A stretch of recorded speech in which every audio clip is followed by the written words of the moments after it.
ভক্তবৃন্দ, আজকের আলোচ্য বিষয় চারি আচার্যের মতবাদ নীতি। চারি আচার্যের মতবাদ নীতি নিয়ে একটু আলোচনা করব।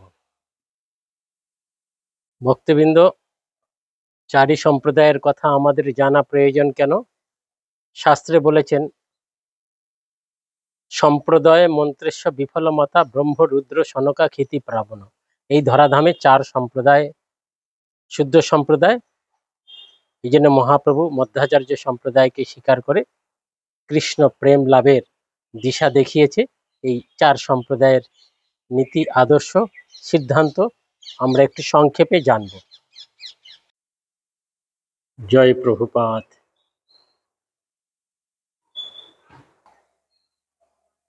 আকর মঠরাজ শ্রী চৈতন্য মঠ কি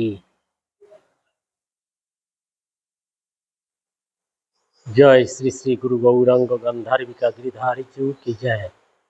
চারি আচার্য কি জয়। প্রথমে মধ্যাচার্যের নীতি দর্শন আমরা একটু শুনব। মধ্যাচার্যের মতবাদ শুদ্ধ অদ্বৈতবাদ। শুদ্ধ অদ্বৈতবাদ মধ্যাচার্য ব্রহ্মাকে আশ্রয় করে, অর্থাৎ ব্রহ্মা শক্তি তত্ত্বকে আশ্রয় করে ব্রহ্মা কিভাবে তিনি ভগবানের উপাসনার দিক দর্শন দিয়েছে সেই মতকে স্বীকার করে মধ্যাচার্য আচার্য তিনি আমাদের অদ্বৈত নিরসন, কেবল অদ্বৈত নিরসন এই মতটি তিনি প্রথমে স্বীকার করেছিলেন এবং সেটা তিনি শঙ্করাচার্যের ব্রহ্মবাদ এবং অদ্বৈত কেবল সেগুলো নিরসন করেছিলেন। আর একটি শ্রদ্ধার সহিত শ্রী বিগ্রহ সেবা, এই মধ্যাচার্য শ্রদ্ধার সহিত বিগ্রহ সেবা, অর্থাৎ আমরা দুটি মত এবং আদর্শ নীতি দেখতে পাচ্ছি, কেবল অদ্বৈতবাদ নিরসন এবং শ্রদ্ধার সহিত শ্রী বিগ্রহ সেবা।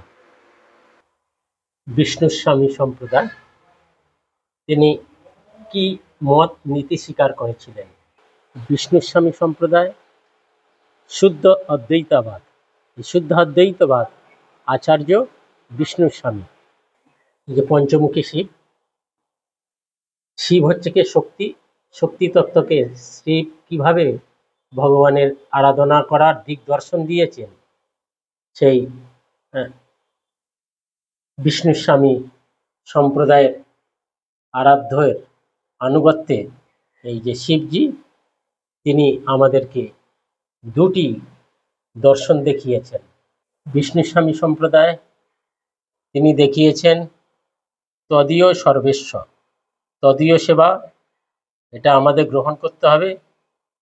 আমি যে ভগবানের, এই জন্য তদীয় সর্বস্ব এবং রাগ মার্গ, তিনি আমাদের রাগ মার্গেরও ভজনের কথা বলেছেন। এই জন্য মহাপ্রভু এই চার সম্প্রদায় দুটি করে তাদের নীতি মতকে মহাপ্রভু ভালো লেগেছেন। আমরা এখন নিম্বার্ক আচার্য তার মত ও নীতি, তিনিও এখানে দুটি মত এবং তিনি চতুর্শনের আনুগত্যে, চতুর্শন কিভাবে ভগবানের ভজন পদ্ধতি দেখিয়েছেন তাদের আনুগত্যে, চতুর্শনের আনুগত্যে তিনি দুটি মত নীতি প্রকাশ করেছেন। এই নিম্বার্ক আচার্যের শুদ্ধ অদ্বৈতবাদে আচার্য নিম্বার্ক আচার্যের নীতি একান্ত রাধিকা আশ্রয়।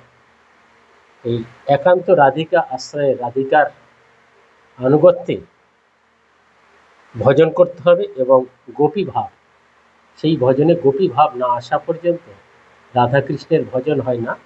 সেটা নিম্বার্ক সম্প্রদায়ের আচার্যের এই দুইটি মত আমরা পাই। রামানুজ আচার্য আমরা দর্শন করছি। রামানুজ আচার্যের বিশিষ্ট অদ্বৈতবাদ রামানুজ আচার্য। তিনি শক্তি অর্থাৎ লক্ষ্মী দেবীকে আশ্রয় করে লক্ষ্মী দেবী কীভাবে ভগবানের আরাধনা করতেন, সেই লক্ষ্মীর আনুগত্যে আমরা দেখছি তিনি তার সামনে লক্ষ্মী দেবীর আনুগত্যে তারা ভজন করেছেন। সেই লক্ষ্মী দেবীর আনুগত্যে ভজনের আরও দুটি দর্শন নীতি আমরা পাই। এই রামানুজাচার্যের নীতি কি? অনন্য ভক্তি, নিষ্কাম ভক্তি, অনন্য ভক্তি না হলে আমরা ভগবানকে লাভ করতে পারবো না। ও ভক্ত সেবা না করলে ভগবানের কাছে যাওয়া যাবে না। এই দুইটি করে মহাপ্রভু খুব ভালো লাগলো চারি আচার্যের কাছ থেকে। তাই মহাপ্রভু এই চারি আচার্যকে স্বীকার করেছিলেন। এই মহাপ্রভুর চারি আচার্যে সুন্দর দর্শন পেয়েছেন এবং মহাপ্রভু তিনি এর থেকে আরও উচ্চ একটি অচিন্ত্য ভেদাভেদ তত্ত্ব তিনি প্রকাশ করেছেন।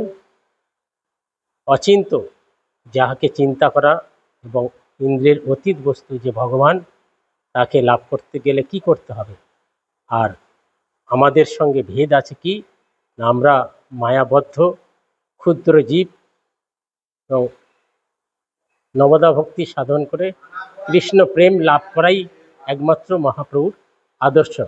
প্রেমামৃত পুরুষার্থ মহান, কৃষ্ণ প্রেম লাভ করার আমাদের একমাত্র উদ্দেশ্য, সেইটা মহাপ্রভু সর্বোচ্চ প্রেম ধর্মের কথা প্রকাশ করেছিলেন।